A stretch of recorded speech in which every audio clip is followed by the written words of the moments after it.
반복돼서 나오는 그런 스토리들이 있습니다. 대표적으로 복음서가 그렇죠. 복음서가 4권이에요. 마태, 마가, 누가, 요한.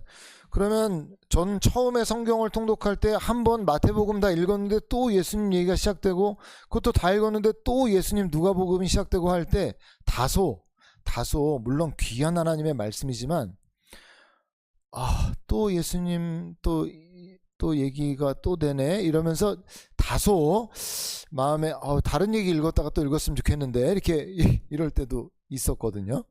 근데 왜 반복되는 거죠? 예. 똑같은 예수님에 대해서 마태, 마가, 누가, 요한에 바라보는 관점이 각각 다른 거예요. 예수님을 각각 다른 면에서 바라보고 있는 것을 묘사해주고 있는 거죠. 그래서 이걸 알고 들어가야 성경이 잘 읽히는 거예요.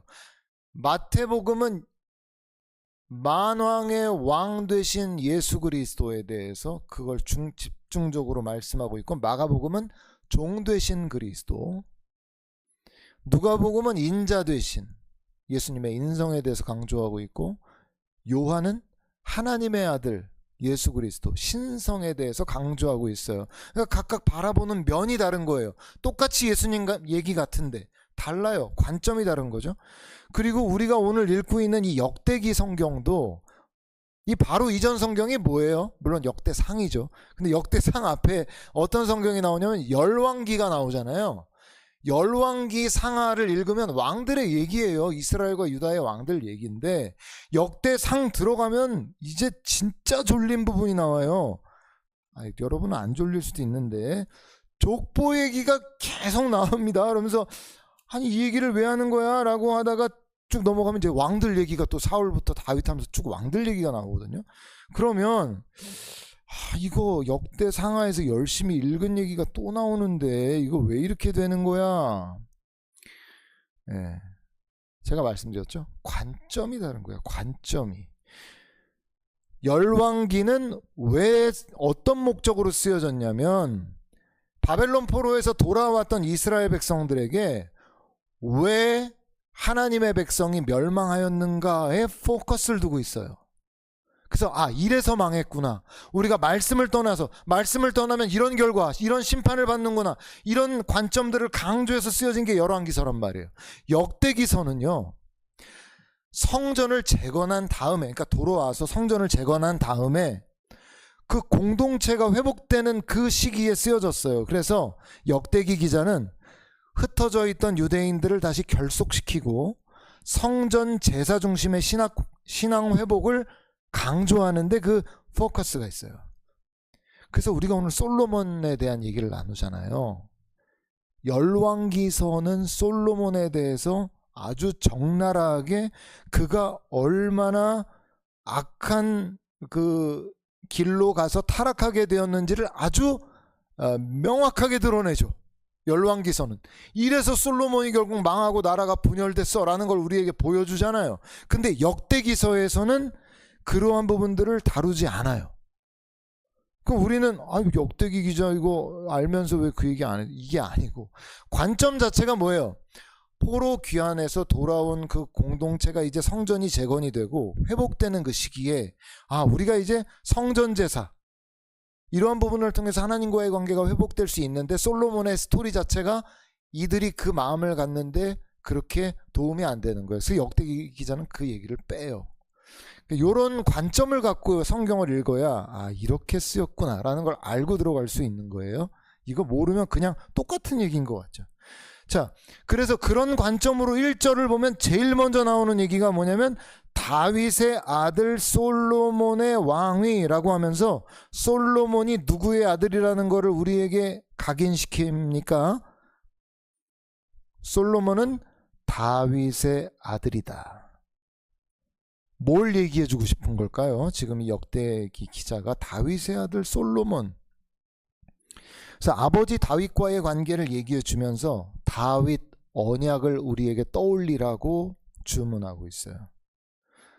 사무엘하 7장 12절에 보면 무슨 말씀이 나오냐면 아버지 다윗에게 약속을 하신 거예요. 하나님이 네 수완이 차서 네 조상들과 함께 누울 때 네 몸에서 날 너의 씨를 네 뒤에 세워서 그의 나라를 견고하게 할 것이다. 이게 다윗 언약의 내용이거든요.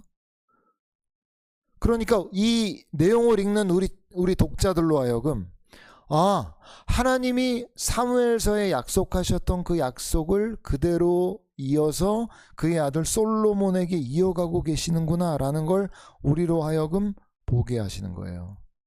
자, 그래서 1절을 보면 다윗의 아들 솔로몬의 왕위가 견고하여 가며, 그 뒤는 같이 한번 읽어볼까요? 시작. 그의 하나님 여호와께서 그와 함께 하사 심히 창대하게 하시니라. 아멘. 자, 우리는 뭘 알고 있어요? 솔로몬이 그의 왕위를 견고하게 하는데 배후에 누구의 힘이 있어요? 이미 하나님이 약속하셨던 약속이 있고, 그 약속을 성취하시는 하나님의 약속의 성취로 솔로몬의 왕위가 굳건해지는 거예요. 그러니까 솔로몬 자기도 한 걸음을 떼면 100보가 있고 10보를 떼면 10,000보를 가 있는 거야. 자기가 가고 있는 그 왕으로서의 길이 너무 순탄하게 열리니까 자기 자신도 알게 되는 건 뭐냐면, 야, 이거는 내 힘으로나 내 능력으로 되는 일이 아니고 이거 하나님이 함께 하셔서 나에게 내려주신 은혜다, 축복이다 라고 하면서 솔로몬 자신도 이게 아버지에게 하셨던 하나님의 약속을 기억하는 거죠. 이거 하나님으로부터 온 것이야. 그러니까 이 책을 읽고 있는 역대기의 1차 독자인 그 유다의 백성들도, 야, 언약에 신실하신 하나님은 약속하신 것을 지키시는 하나님이셔. 그 하나님이 하나님의 백성과 함께 하신다면 우리도 하나님과의 관계가 이렇게 회복될 수 있겠구나, 이런 믿음의 확신을 줄 수 있는 것이죠. 그래서 이 1절에서 역대기 저자는 우리가 그걸 읽어내기를 원하고 있어요. 자, 여호와께서는 다윗에게 약속하신 것을 그의 아들 솔로몬에게 그대로 성취하셔서 이어가고 계시지 않느냐? 오늘 그 약속이 너희에게도 주어지고 있지 않느냐? 그리고 오늘 이 자리에 있는 우리에게도 하나님은 어떤 분이에요?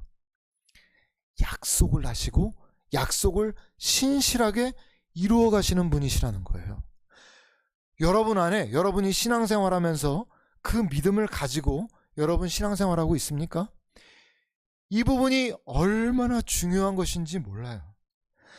신앙이 좋았다가도 금세 어려운 상황 가운데 빠지는 어떤 지체들 가운데 자기가 너무 하나님의 말씀대로 살지 못하고 자기가 죄를 지으면서 살아가니까 인간적인 마음으로 어떻게 생각하냐면, 하나님은 나에 대해서 실망하셨을 거야.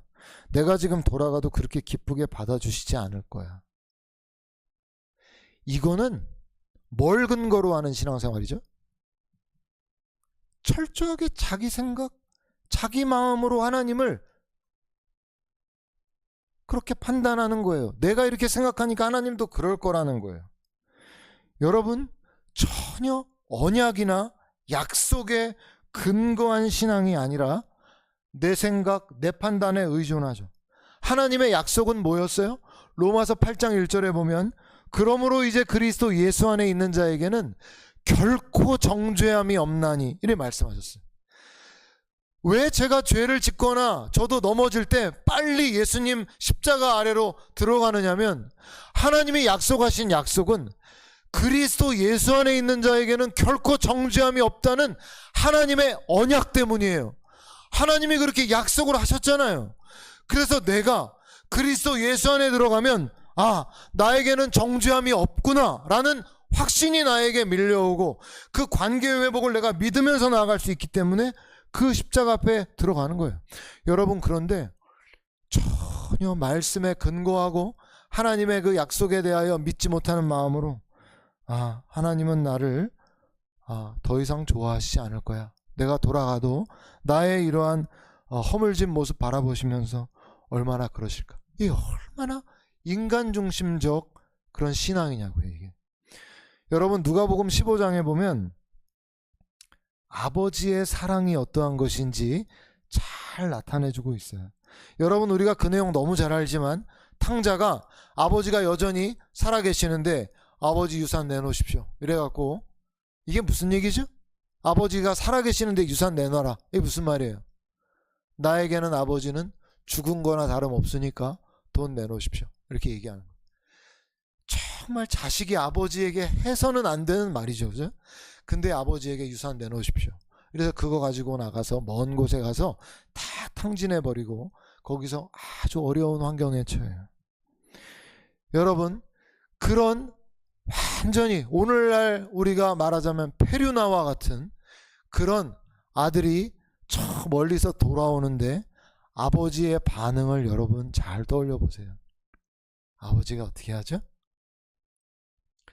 우리나라와 같이 유다 사람들도 체면 문화이기 때문에 잘 뛰지 않아요. 그런데 아버지가 아직도 상거가 먼데, 거리가 먼데 아버지가 막 달려가서 그 아들을 확 끌어안죠. 여러분, 아들이 어떤 생각하면서 돌아왔었는지 기억합니까? 그저 내가 그 아버지의 집에 돌아가 나를 품꾼으로 써주면 다행일 텐데 하면서 들어가죠. 왜 그렇게 생각하는 거예요? 그 자기 생각이에요. 자기가 스스로 아버지에게 유산 내놓으십시오 한 거는 내가 아버지와의 관계를 끊어버렸기 때문에 그 관계는 유효하지 않다라는 게 자기의 생각이었어요. 그래서 내가 들어가도 나는 아버지 하고 부를 수 없다는 게 자기 생각이었어요. 그러니까 자기가 돌아가도 아버지가 어디 종들 중에 하나로 이렇게 보면 가서 엎드려서 아저씨, 나를 여기 일할 수 있도록 종으로 받아주시면 안 됩니까?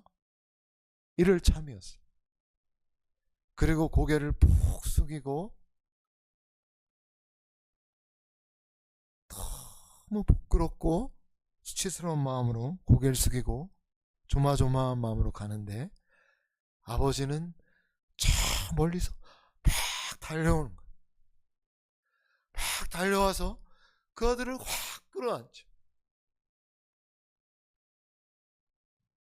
본문에 안 나오지만 내가 너를 얼마나 기다렸는 줄 아냐?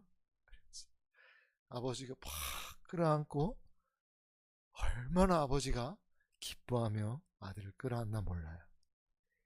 이게 아버지의 사랑이다 이렇게 얘기하죠. 근데 전혀 말씀을 알지 못하고 하나님의 언약을 알지 못하는 그들은 인간적인 생각으로 나는 그저 아버지의 집에 품꾼이나 그저 써주면 다행이다.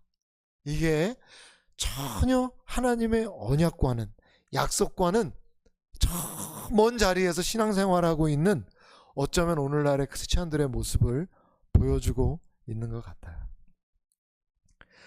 얼마나 이 땅에서 신앙생활하면서도 하나님이 너무 무섭고 엄한 하나님이야. 그래서 뭐 조금 잘못하면 혼이 날까 싶어서 조마조마하면서 그렇게 벌 안 받으려고 살아가는 그리스도인들 제가 많이 봅니다. 성경이 그 아버지의 풍성한 사랑이 얼마나 큰 것인지, 그 아버지가 얼마나 놀라운 사랑으로 우리를 사랑하시는지 분명히 성경 곳곳에 우리에게 담아서 우리에게 말씀해주고 있는데, 아버지는 너무 무심하고 너무 엄격하고 조금만 잘못하면 벌을 내리는 하나님. 그러니까 조마조마한 거죠. 여러분의 신앙은 정말 성경의 언약을 근거로 한, 기초로 한 신앙 맞습니까? 그냥 교회를 왔다 갔다 하지만 아버지를 그냥 내가 그려놓은, 내가 그냥 형성해 놓은 신의 모습으로 그려놓고 그냥 그럴 것이다. 이게 혹시 여러분이 가지고 있는 아버지 하나님의 그 모습 아닌가 한 것이에요. 그 아버지 하나님의 약속의 신실함이 어떤 것이죠? 처음부터 그 하나뿐인 아들의 죽음을 내다보고 계셨어요. 그리고 결국 그 아들이 이 땅에 내려와 아무런 죄 없는 그 아들이 겟세마네에서 아빠 무섭습니다. 이 잔을 좀 나에게서 옮겨주십시오. 막 그렇게 애타게 아빠를 부르는 그 아들을 하나님이 약속하신 그 약속, 그 언약을 지켜내시기 위해서 그 아들의 요청을 듣지 않죠. 아들이 십자가에 그 피조물 인간의 그 손에 의해서 못 박히는데 아무 일도 하지 않죠. 사랑하지 않아서가 아닙니다. 약속하셨기 때문이에요. 내 아들을 줄 것이다. 이게 구약의 면면이 흐르고 있는 하나님의 약속이기 때문에 아들의, 그렇게 귀한 아들의 몸에 피가 팍 흘러 빠져나가고 있고 아들은 절규하고 있고 그 몸에 남은 물 한 방울 다 흘러내릴 때까지 아버지가 아무런 일도 하지 않죠. 이게 언약에 대한, 약속에 대한 아버지의 반응이에요. 왜 여러분에게 제가 말씀을 읽으라고 합니까? 성경은 구약과 신약으로 되어 있는데 구약은 옛 언약, 옛 약속이고 신약은 새 언약, 새 약속이기 때문에 성경은 약속의 책이라고 불러도 과언이 아니에요. 누구에게 하신 약속입니까 이게? 다 여러분에게 주고 있는 약속이죠.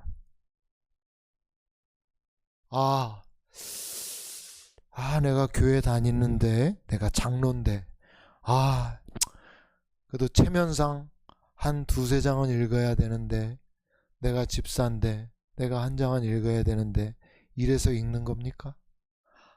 그래도 내가 은혜 좀 받은 크리스찬인데, 내가 그래도 한 5장 읽어야 되는데, 이래서 읽는 겁니까? 그게 아니죠. 하나님은 약속을 주시는 분이시기 때문에 그렇고, 그 약속을 받아들이는 자에게 그 약속의 성취를 주시는 분이시기 때문에 그 많은 약속들을 여러분이 붙들기를 제가 하나님이 그토록 원하시는 거예요. 사랑하는 여러분, 하나님의 약속에 대한 욕심을 여러분이 좀 갖게 되기를 제가 간절히 바랍니다. 많이 누리십시오. 여러분, 솔로몬은 그의 왕권이 딱 안정이 되자 이제 백성들의 지도자들을 다 모아서 기브온 산당으로 올라가요. 왜냐하면 거기는 모세가 그 만들었던 그 성막, 물론 법궤는 다윗이 옮겨 놓았지만 그 성막의 그러한 모습들이 그 기브온 산당에 있었기 때문에 거기에서 제사를 드리기 원했던 거예요. 그래서 엄청난 양의 번제를 거기서 드리는데 여러분, 여기서 그 유명한 1000번제를 드립니다. 이제는 성도들이 웬만하면 다 알고 있지만 1000번제는 뭐죠?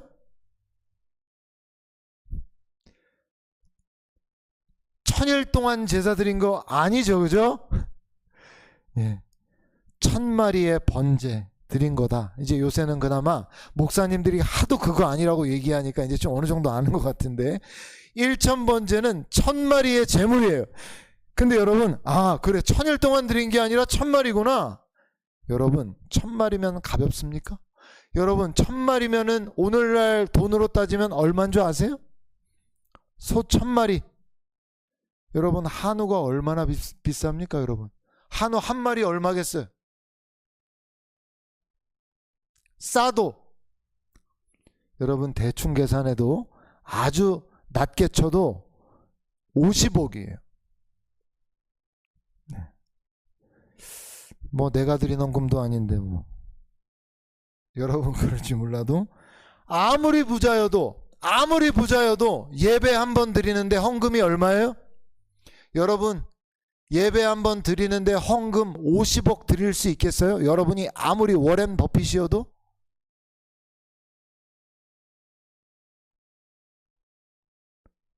그래도 하나님이 나 워렌 버핏 만들어주면 할 수는 있는데 그러고 계세요? 여러분 50억이 결코 적은 돈이 아니죠. 근데 여러분 50억의 헌금으로 하나님 앞에 제사를 드리겠다라고 마음을 먹고 지금 제사를 드리는 거예요. 그러면 제가 여쭤보고 싶은 건 왜 솔로몬이 하나님 앞에 그런 많은 제물로, 어마어마한 양의 제물로 성대하게 하나님 앞에 제사를 드려야 되겠다라고 마음을 먹었을까요?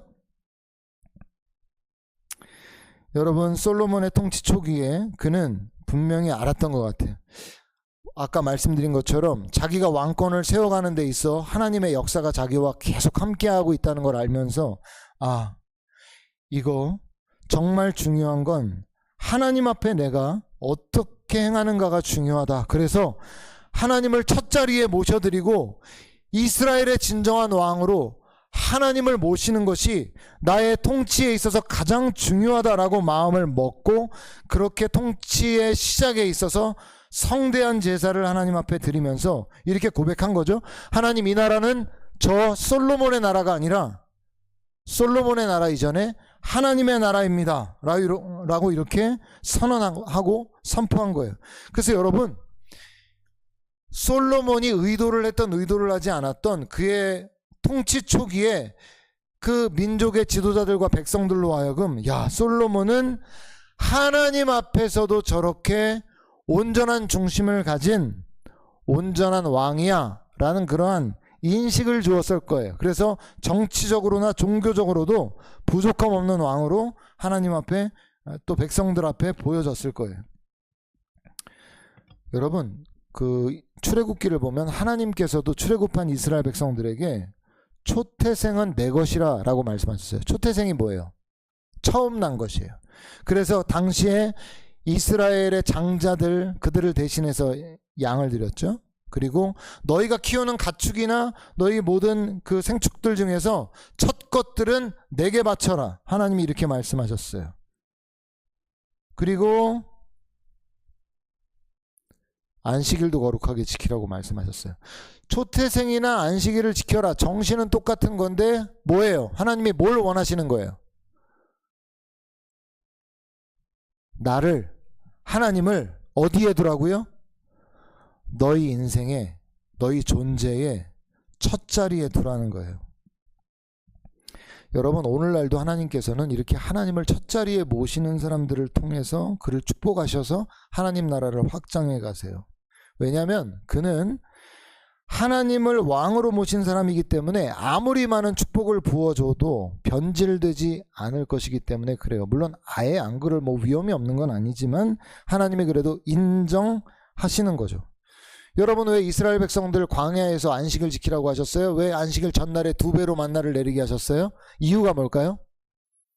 아까 제가 말씀드렸지만 하나님을 첫 자리에 모셔드리고 삶의 주도권 인정하라는 거예요. 또 한 가지 목적이 있어요. 인간의 탐욕은 끝이 없어요. 내가 내 힘으로 하려는 그 욕심을 잘 내려놓으려고 하지 않아요, 인간이. 그래서 쉬고 싶어 하지 않아요. 뭐가 생기면? 욕심이 생기면.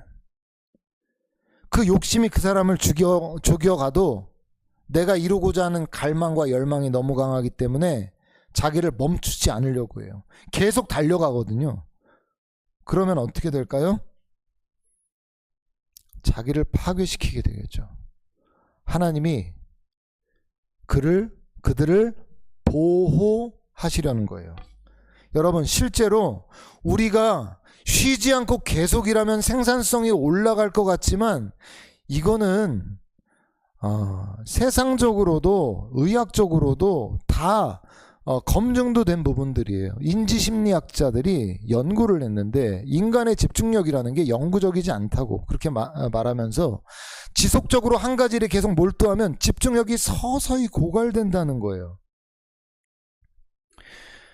그래서 우리가 일을 하루 완전히 멈추면 뇌의 집중력이나 근육의 쉼이나 이런 것들을 줄 수 있어서 주중에 일을 할 때 더 높은 집중력과 효율성을 발휘해서 일을 잘 할 수 있는데 쉼 없이 일하는 사람들, 요새 현대인들이 더더욱 위험하죠.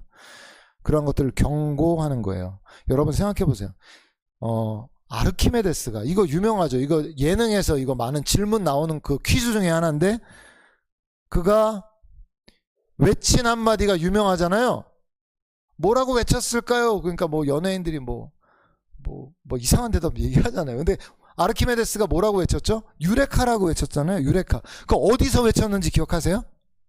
목욕탕이었어요. 연구실에서가 아니에요. 목욕탕에서 유레카를 외쳤어요. 이거다. 여러분, 뉴턴이 어디에 있다가 만유인력의 법칙에 대해서 떠올랐죠? 사과나무 밑에서. 이게 뭘 얘기하는 거예요? 오히려 일상의 시간 중에 떠오르는 생각들이나 그러한 것들이 오히려 긴장 상태에서 내가 막 몰두하고 있을 때 나오는 게 아니라 오히려 나를 이완시키고 나를 좀 릴렉스하고 있는 상태에서 창조적인 생각들, 이런 것들이 부어지게 된다는 거예요. 이거는 세상적으로도 이건 얼마든지 그렇게 이야기되고 있는 부분들이란 말이에요. 다윗이 왕으로 기름 부음을 받고 사울 왕으로부터 숱한 죽음의 위기를 넘기면서 뭘 하나님이 요구하신 거예요? 아니, 기름을 부었으면 왕으로 세워야 될 거 아니에요. 근데 기름 부음을 받고 맨날 하루가 멀다 않고 사울이 쫓아다니면서 자기를 죽이려고 그래. 그 도망다니면서 다윗이 뭘 배우죠? 나의 주인이 내가 아니라 누구예요? 하나님이시구나. 내 목숨이 누구에게 달려있구나. 내가 내 목숨 지키는 게 아니라 하나님께 목숨 지키는 데 달려있구나. 모세가요, 여러분 40세 때 자기가 이스라엘 백성들 자기가 왕자 신분으로 구해내려고 그랬었어요. 그래서 막 죽이고 그랬던 거예요. 자기 동족이라고 보기에는 그 애굽의 사람을 말이에요. 근데 여러분 어디로 가요? 미디안 광야로 가서 40년 지내죠. 왜? 하나님 왜 미디안 광야로 보내셨어요? 40년이 지나서 스스로 생각하기를 내 인생은 끝났다. 난 아무것도 할 수 없어 라는 그 고백을 받으시려고 거기로 데려가신 거예요. 오늘날 하나님께서 우리가 하나님을 첫 자리에 두는 거 사실 우리가 교회에서 제일 쉬워요. 하나님 나의 왕이십니다. 하나님 영광 받으소서. 이게 교회에서 제일 쉽죠. 여러분 삶의 자리에서 그게 쉬워요? 말씀드렸잖아요. 안 멈추고 싶어 한다니까요. 안 멈추고 싶어 하고 우리가 계속 달려가고 싶어 해요. 하나님의 조건이 우리의 삶의 자리에서도 계속 인정돼야 되는데 내 마음이 계속 떠 있단 말이에요. 그렇게 되면 하나님이 우리의 무게중심에 딱 계셔야 우리가 평안한 가운데 우리의 어떤 학업이라든지 일이라든지 사업이라든지 이게 영위가 되는데 이루어져 가는데 하나님 잠깐 나와 보십시오. 내가 올라가면 불안하고 염려가 있죠. 왜냐하면 주권 때문이에요. 그게. 그러니까 여러분 우리의 신앙이라는 건 나로부터 시작해서 하나님으로 맞춰지는 과정이라고 해도 과언이 아니거든요. 철저히 자기 자신이 하나님 되어 살던 인생이 예수 그리스도의 십자가 복음 만나 하나님만 충만한 사람으로 살아가게 되는 과정이 우리가 신앙을 갖게 되는 과정이란 말이에요. 그러니까 여러분 잘 보십시오. 솔로몬이 지금 그의 통치 시작에 앞서서 1000번제를 드린 건 굉장히 의미가 있는 거예요. 제사 한 번 드리고 끝났다가 아니란 말이에요. 마음의 중심에 1000번제를 드리는 자세와 중심으로 살아가는 그러한 솔로몬의 마음, 그게 중요한 거예요. 여러분 가운데도 1000번제 드리는 마음과 중심으로 살아야 흔들림이 없죠. 아니면 쉽게 낭망하고 낙심하고 쓰러지고 두려움 가운데 쉬지 못합니다. 그 마음은. 안식일을 왜 주셨는지 생각해 보세요. 제발 내 안에서 쉬어라. 네가 너의 인생을 끌고 가는 것 같지? 아니다. 그거 쉬어라. 그래서 안식일을 통해 이스라엘 백성들은 하나님을 인정하고 주중에도 그런 마음으로 사는 것이죠. 자, 제사가 끝났어요. 그날 밤에 하나님이 솔로몬을 찾아오세요. 자, 내가 너에게 뭘 줄까? 하나님 그러세요. 하나님 기쁘셨던 거예요. 왜냐하면 솔로몬의 중심이 담겨 있었거든요. 너 뭐 원해? 말해봐.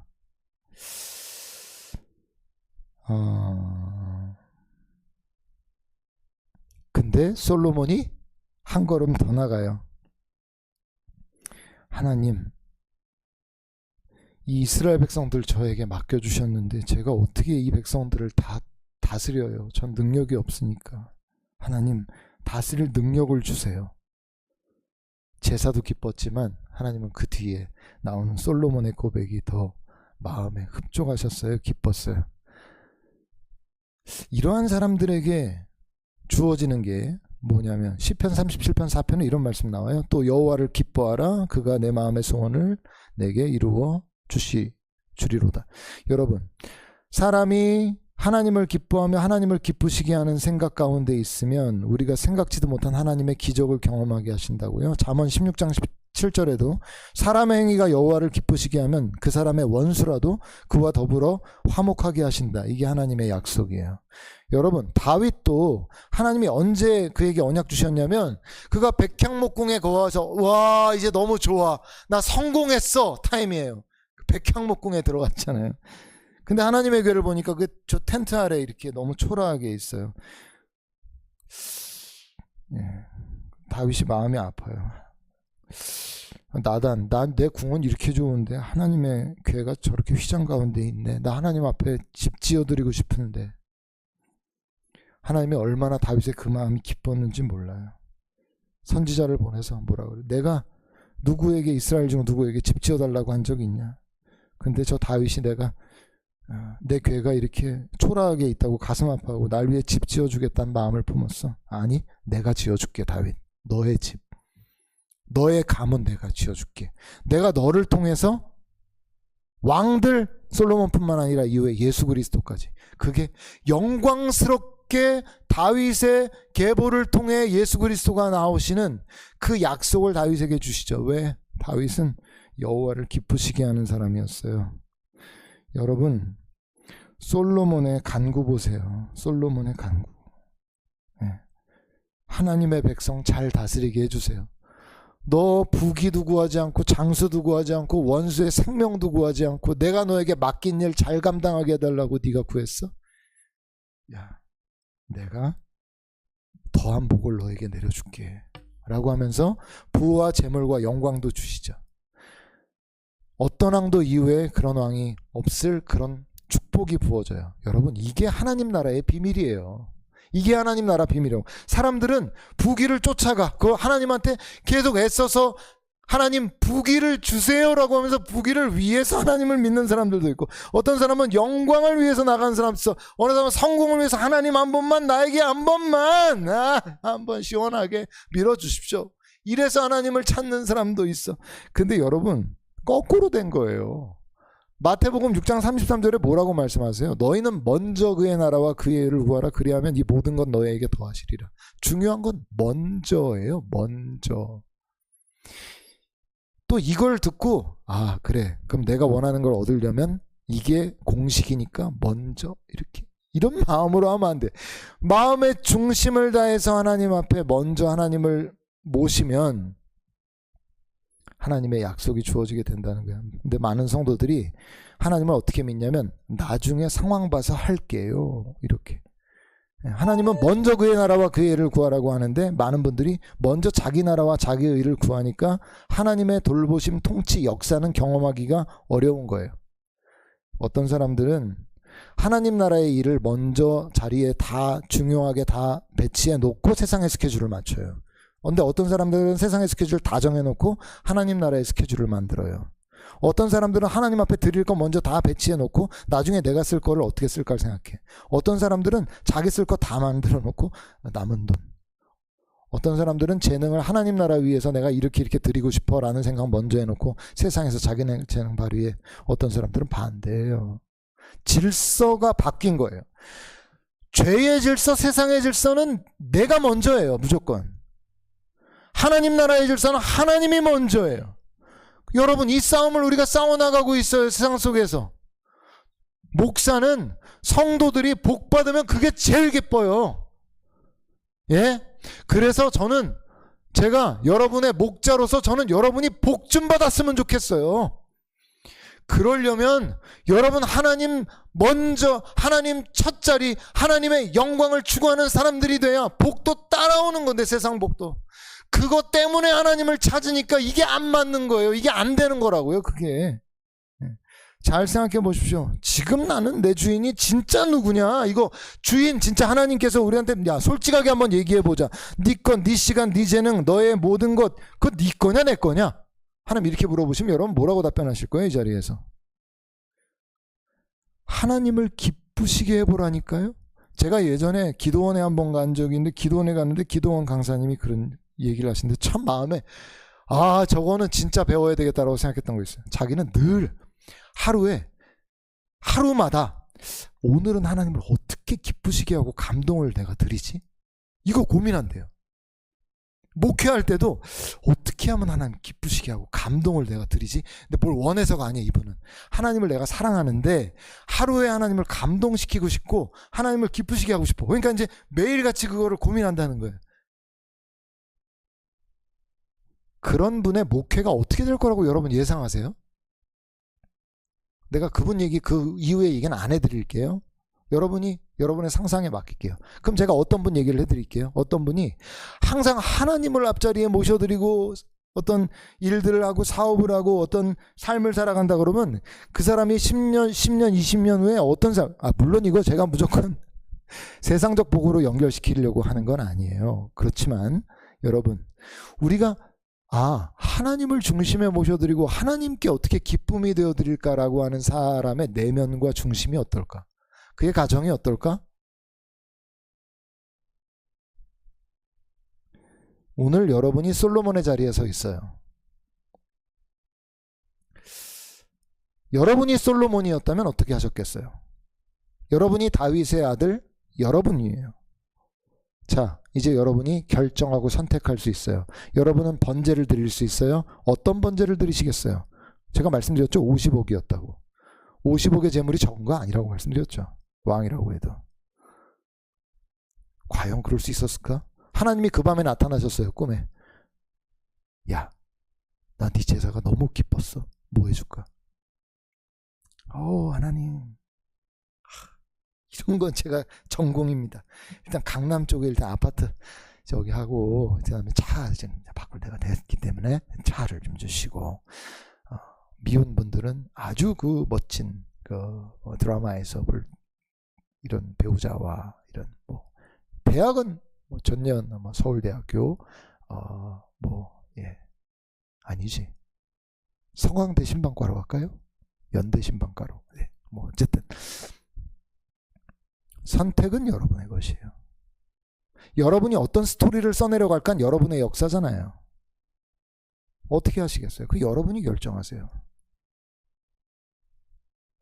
오늘부터 여러분의 하나님의 역사 스토리가 쓰여지기를 제가 간절히 바랍니다. 예.